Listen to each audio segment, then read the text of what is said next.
But first, let's turn our attention to the White House. After months of bitter rhetoric and open threats, President Donald Trump and Colombian President Gustavo Petro appear to have dialed down their tension. The two leaders met at the White House yesterday and both struck a surprisingly positive tone. Just months ago, this relationship looked close to collapse. Trump had accused Petro of allowing cocaine to flood the United States. Petro had condemned the capture of Venezuelan President Nicolas Maduro by US forces. Donald Trump even floated a similar operation against Petro. But on Tuesday, that confrontation gave way to caution and diplomacy. The impression I have from a recent meeting just a few hours ago is positive. First and foremost, that is the reality. Even in my first phrase when I met President Trump for the first time in my life, because I did not know him, looking at the photos of the presidents of the United States, Lincoln was there in the picture. Freedom. We can be very different civilizationally speaking, historically speaking, but what unites us is freedom. And that is where the conversation began. You can make a pact for freedom. You can make a pact for life.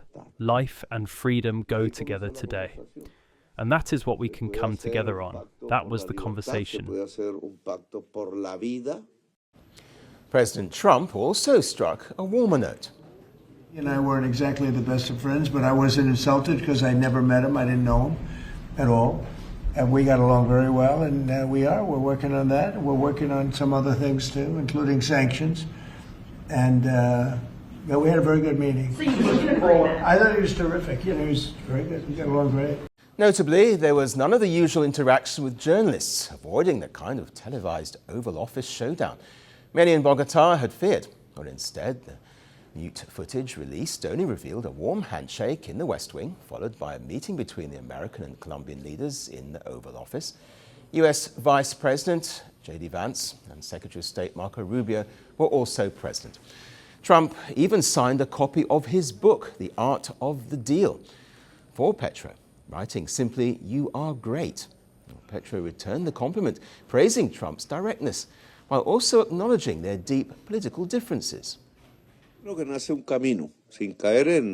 I think a path is born without falling into vanity, because arrogance is a bad companion, and greed, even worse, greed kills life. But here a path is born, or it is strengthened, because in reality it has never disappeared. It is a path where different people, different regimes, different ways of thinking, different powers, because we have power too, just a different kind, can meet. There is no need to box. We do not hit each other. We do not ruin each other. We smile at each other. I like you, he told me. President Trump said both sides are now working on anti-drug trafficking cooperation, as well as possible steps towards lifting US sanctions on Colombia. The bilateral talks also touched on regional flashpoints. Petro said Trump agreed to mediate Colombia's trade dispute with Ecuador and security along the Colombia-Venezuela border.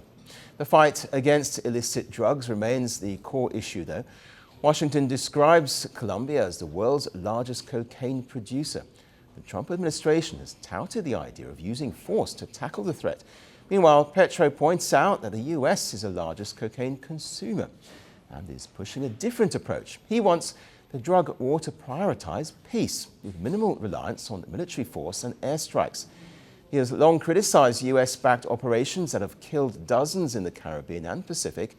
Yet in the days leading up to the meeting, Petro offered clear gestures of goodwill.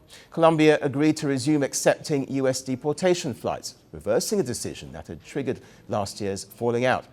So for now, both leaders are talking cooperation, not confrontation. Trump wants results on drugs. Petro wants sanctions relief and a reset with Washington. The big question now is whether this is a true reset or simply a truce until the next test of power, policy and personality. The world doesn't fit in boxes, so why should your news? From battlefields to negotiation tables, from internet outrage to real-world injustice. The conversations everyone is having and the ones they're avoiding. It's the same show, but this new year, Firstpost America gets a new look. I'm Kerry Johnston, and this is Firstpost America.